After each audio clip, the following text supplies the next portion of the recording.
ये तीन पुत्र कौन से थे? एक का नाम था तारकाक्ष, एक का नाम था विद्युन्माली और एक का नाम था कमलाक्ष। यह तीनों के तीन अपने पिता का बदला लेना चाहते थे, पिता के वध का बदला लेना चाहते थे और ब्रह्मा जी को अनुसंधान करके ध्यान में रखकर तप करने लगे। बहुत लंबे समय तक बहुत उग्र तपश्चर्या की। जब ये तपश्चर्या बहुत बड़ी, देखिए हमारे यहाँ शास्त्रकार क्या कहते हैं, तपो न तप्ता वयमेव तप्तः, कालो न याति वयमेव यातः, तृष्णा न जीर्णा वयमेव जीर्णा, भोगो न भोक्ता वयमेव भोक्तः, भोगो न भोक्ता वयमेव भोक्तः। हम सोचते हैं कि हमने भोग लिए, हमने भोगों का आनंद लिया, ना, उल्टा है, भोग हमें भोग रहा है, मतलब हमारी जो शक्ति है उसको क्षीण कर रहा है। भोगो न भुक्ता वयमेव भुक्तः, तपो न तप्ता वयमेव तप्तः, तृष्णा न जीर्णा, और तृष्णा यानी जो इच्छा है वह जीर्ण नहीं होती, वयमेव जीर्णा, हम ही जीर्ण शीर्ण वृद्ध हो जाते हैं। तृष्णा न जीर्णा वयमेव जीर्णा, कालो न याति वयमेव यातः, और चुटकी भर में हम ही चले जाते हैं। एक बार कुबेर भगवान शंकर के पास गए और कहने लगे, भगवान शंकर आपके लिए मुझे कुछ सेवा करनी है, मेरे लिए कोई आज्ञा दीजिए। भगवान शंकर ने कहा, मेरे जो इष्ट है उनका नाम लो, राम राम करो। अब बहुत पूछने पर भी यही कहा, कुछ और नहीं, बस राम राम करो। अब कुबेर को लगा भगवान कुछ बोल नहीं रहे, शायद उनको कुछ चाहिए होगा। अब तो उनका जो परिवार है वह भी बढ़ रहा है, देवी आ गई है, गणेश है, गणेश का परिवार भी बढ़ गया है, और पूछा मेरे लिए कोई सेवा बताइए। तो कहा जाओ देवी पार्वती से पूछ लो। अब पार्वती को पूछा तो कहा एक सुंदर महल भवन तैयार करवाओ, और वो भी कैसा, स्वर्ण का। कहा ठीक है करवाते हैं। अब महल तैयार करवाया, स्वर्ण का तैयार करवाया, विश्वकर्मा से तैयार करवाया। अब जब हम कुछ भवन बनाते हैं, मकान बनाते हैं, तब उसके लिए वास्तु करना पड़ता है। अब वास्तु करने के लिए किसको बुलाया जाए? तो कहा कौन है ब्राह्मण, उसको बुलाओ। कहा रावण बड़ा विद्वान है, उसको बुलाया जाए। रावण को बुलाया और रावण ने वास्तु करवाया। अब वास्तु करने के बाद दान भी देना पड़ता है और दक्षिणा भी देनी पड़ती है। तो कहा दान में क्या चाहिए, जो ये महल बनाया है वही चाहिए, और दक्षिणा में क्या चाहिए? तो कहा ये जो आपके पास बैठी है देवी भगवती वही चाहिए। अब शिव जी तो बेचारे भोले भाले, कहा ठीक है, एक बार को तो संकल्प हो गए तो देना ही पड़ेगा। कहा ले जाओ। अब पार्वती सोचे ये तो मुझे भी दे दिया, अब क्या करूं?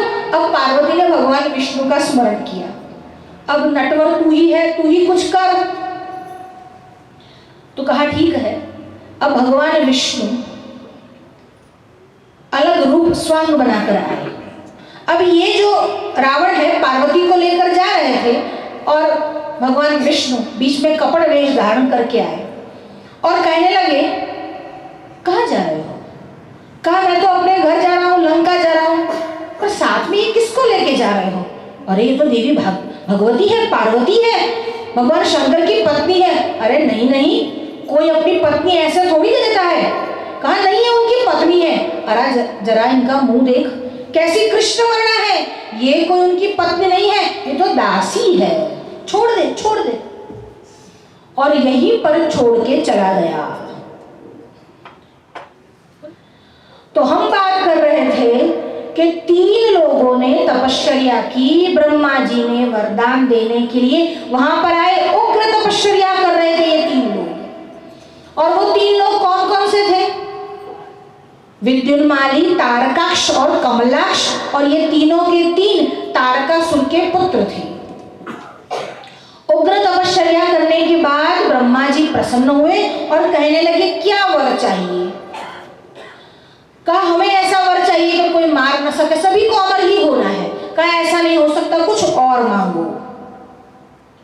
तो कहा हमारे पास ऐसा कोई भवन या नगर होना चाहिए कि जिसमें कोई भी प्रवेश न कर सके, कोई देवता भी वहां प्रवेश न कर सके, ऐसा वो दिव्य भवन या पुर हो। तो कहा ठीक है, दे देता हूं। इतने आप तीनों को एक एक पुर यानी 3 पुर दे देता हूं। एक और बात, ये 3 पुर कभी भी नष्ट न हो। तो कहा जातस्य ध्रुव मृत्यु, अगर दे रहा हूं तो नष्ट भी होगे, तो उसकी कोई तिथि आप निश्चित कर दो। तो कहा कौन सी तिथि? जब चंद्रमा पुष्य नक्षत्र पर हो और अभिजीत मुहूर्त हो और संवर्तक मेघ चारों ओर मंडरा रहे हो, उस समय ये जो 3 पुर है एक के ऊपर एक आ जाए और उस समय भगवान शंकर कोई दिव्य रथ बनाकर आए और हमें मारे, तब ही हमारा वध होगा और इन पुरों का नाश होगा। कहा ठीक है, कोई बात नहीं। अब 3 अलग अलग पुर दिए। कौन कौन से पुर थे? जो तारकाक्ष को दिया वह स्वर्ण की पूरी नगरी थी।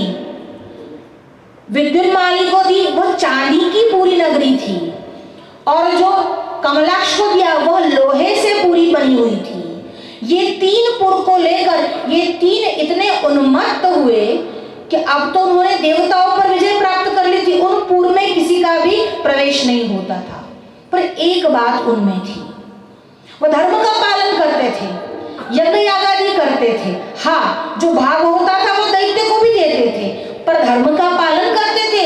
उनकी सभी स्त्रियां पतिव्रताएं थी और जब तक ये धर्म पालन करते थे तब तक वो स्थिति निर्माण नहीं हुई कि चंद्र पुष्य नक्षत्र में आए, अभिजीत मुहूर्त हो, संवर्तक मेघ आए और 3 के 3 पुर अपने एक के ऊपर एक आ जाए, ऐसी स्थिति निर्माण नहीं हुई।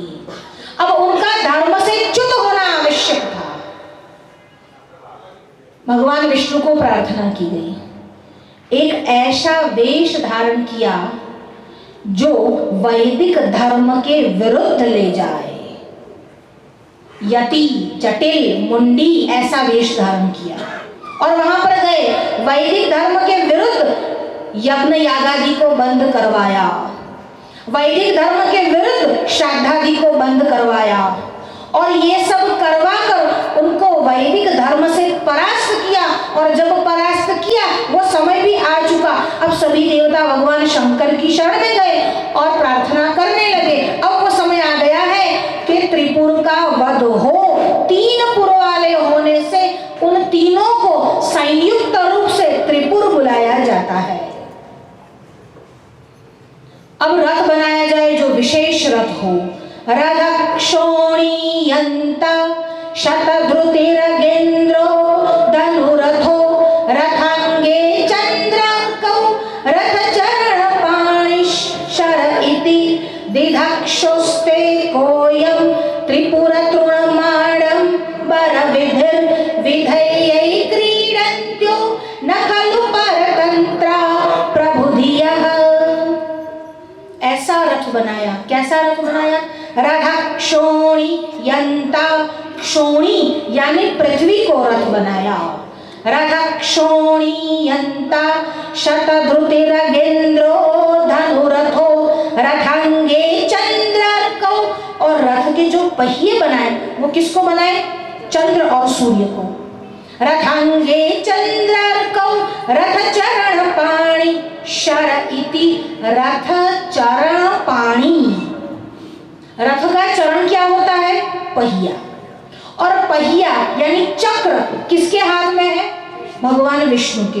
रथ चरण पाणि शर इति, और उसको शर यानी बाण बनाया। विष्णु को बाण बनाया, पृथ्वी को रथ बनाया, सूर्य और चंद्र को चक्र बनाए। रथक्षोणीयन्ता शतधृतिरगेन्द्रो धनुरथो रथांगे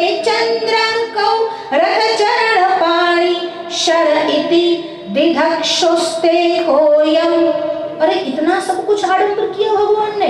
त्रिपुर तृणमाडंबर विधिर, और किसको मारने के लिए? त्रिपुर रूपी तिनके को मारने के लिए भगवान ने इतना सब कुछ आडंबर किया। त्रिपुर तृणमाडंबर विधिर विधेयी क्रीडन्त्यो। पर वो तुम बताने वाले कौन हो कि भगवान ने आडंबर किया कि नहीं किया? विधेयी क्रीडन्त्यो न खलु परतंत्र प्रबुधिय। भगवान स्वतंत्र है, परतंत्र नहीं है। वो चाहते तो सीधे मार सकते थे, पर नहीं, आज उनकी इच्छा हुई कि ऐसा स्वंग करना है, ऐसा आडंबर करना है, और भगवान ने किया। दिव्य रथ पर सवार होकर गए और विष्णु रूपक बाण से त्रिपुर पर बाण चलाया और तीनों के तीन पुर भस्मीभूत हुए। नमः पार्वती पदये हर हर महादेव हर। त्रिपुरासुर का वध हुआ।